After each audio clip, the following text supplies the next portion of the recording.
Shakib Al Hasan bowling পরীক্ষায় পাশ করার পরে যেন সাকিব আল হাসানকে নিয়ে বেজে গিয়েছে আইপিএল ম্যাচে টানাটানি। একদিকে টানতিছে কলিকাতা দল, অপরদিকে টানতিছে চেন্নাইয়ের মতো শক্তিশালী দল। তবে যেন সাকিব আল হাসানকে চেন্নাই দলে নেওয়ার জন্য বিশেষ করে আশা প্রকাশ করেছেন মহেন্দ্র সিং ধোনির মতো ক্যাপ্টেন। মহেন্দ্র সিং ধোনির কথা হলো যে এই সাকিব আল হাসানের মতো অলরাউন্ডার প্লেয়ার যদি আমাদের চেন্নাই দলের হয়ে খেলে তাহলে যেন আমাদের চেন্নাই দলের জন্য একেবারে প্লাস পয়েন্ট।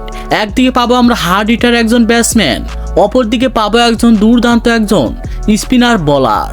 আর সেই চিন্তাভাবনা করে যেন কলিকাতার চেয়ে বেশি টাকা দিয়ে দলে ফেরাতে চাচ্ছেন চেন্নাই দলের ক্যাপ্টেন মহেন্দ্র সিং ধোনি সাকিব আল হাসানের মতো অলরাউন্ডার প্লেয়ার কি। তো দর্শক, আপনারা সাকিব আল হাসানকে আইপিএল দলে কোন দলেতে চান, কলিকাতা দল নাকি চেন্নাই দল? সে বিষয়ে আপনাদের গুরুত্বপূর্ণ মতামত জানাবেন আমাদের ভিডিওর কমেন্ট বক্সে। ধন্যবাদ।